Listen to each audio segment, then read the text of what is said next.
C'est ce mercredi août que les travaux de réhabilitation des routes Beni Kasindi Beni Butembo ont été lancés par l'entreprise chinoise Copeco Crack 7. La cérémonie de coupure d'Irba a été effectuée par le maire de la ville de Beni, représentant des chefs de l'État de la place, Bonacor Masumbu Konyoni, devant les élus du Nord Kivu, les différents partis politiques, les comités de la Fédération des entreprises du Congo FEC. Tous sont venus applaudir la concrétisation de ces travaux promis par le chef de l'État, Excellence Joseph Kabila Kabange, lors de son passage à ville de Beni. L'ATK salue le vice-président de la FEC ville de Beni, Cléophas Kaungia. C'est pour nous un honneur de nous retrouver à cet endroit pour le lancement officiel des travaux de réhabilitation de la route Beni Kasindi Beni Butembo. Nous remercions le chef de l'État de nous avoir écoutés pour que ces travaux puissent être relancés aujourd'hui. Et nous pensons que ces travaux ne vont plus s'arrêter. Il faut continuer jusqu'à la fin.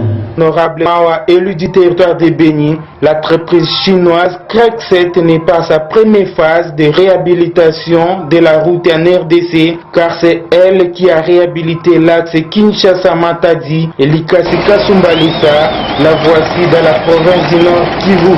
Cette entreprise n'est pas à sa première expérience, c'est l'entreprise Crack 7 et Sopeco.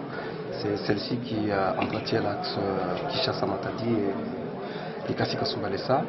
Elle n'est plus là-bas, elle est maintenant à Beni. Ces travaux dont le contrat a été signé depuis le mois de février dernier prendront 2 ans et seront à terre bâtie pour cette première phase et sollicite à la population et les autorités de la place de participer à la sécurisation de ses partenaires pour la réussite de ces travaux longtemps attendus.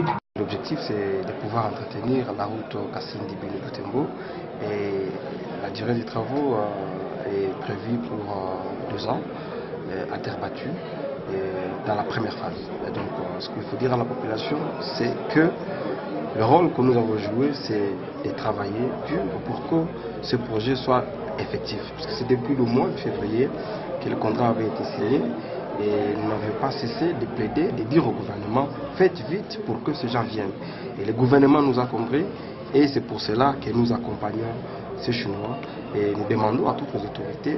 D'ailleurs, j'encourage et je remercie tous ceux-là comme autorités qui nous ont accompagnés aujourd'hui. Nous avons vu le maire de la ville, nous avons vu d'autres députés, nous avons vu toutes les autres couches de la population qui sont venues voir les lancements. Et notre souhait, c'est que la population participe activement à la protection de ces entreprises.